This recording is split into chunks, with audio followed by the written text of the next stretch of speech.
नमस्कार मित्रों, स्वागत है आपका हमारे इस चैनल में। मैं हूं प्रमोद दुबे, संपादक कपिला प्रहरी।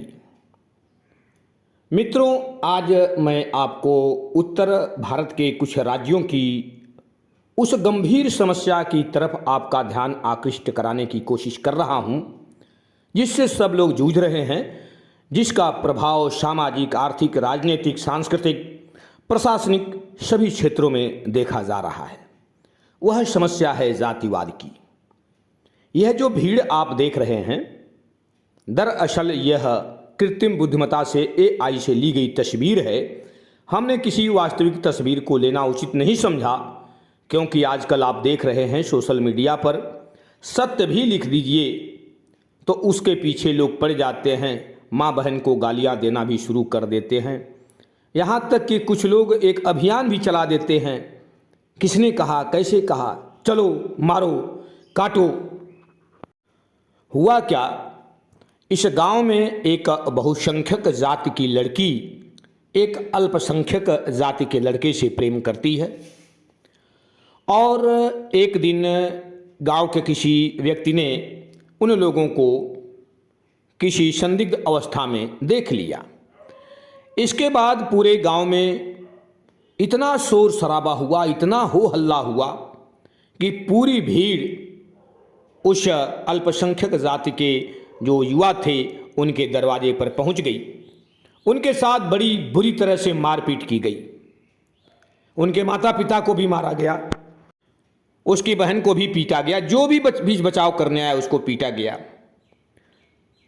अंततः लड़के के माता पिता ने थाने में अर्जी लगाई, लेकिन थाने में एफआईआर दर्ज नहीं हुआ, क्योंकि जो बहुसंख्यक जाति के जो नेता थे उन्होंने थाने को स्पष्ट रूप से संदेश भेज दिया कि इस मामले में कुछ भी करने की ज़रूरत नहीं है, किसी तरह से आप इस मामले का निपटारा कर दीजिए।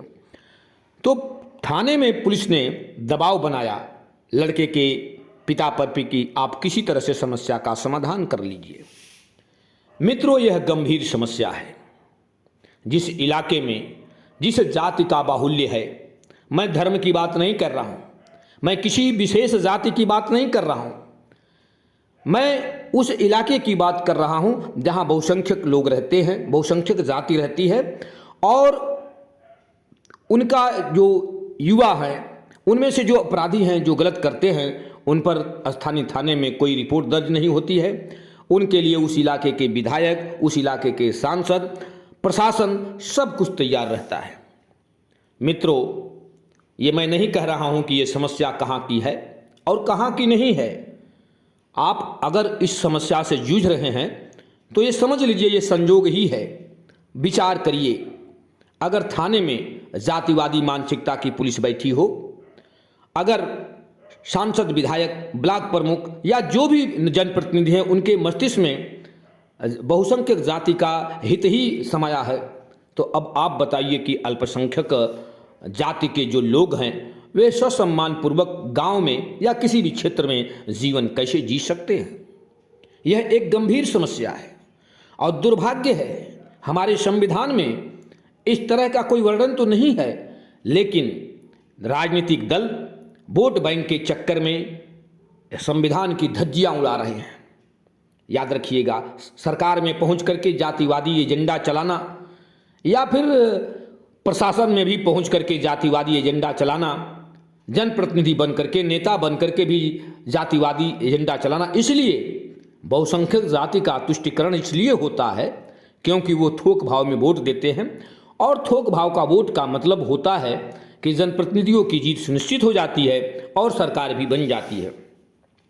तो उत्तर प्रदेश, बिहार सहित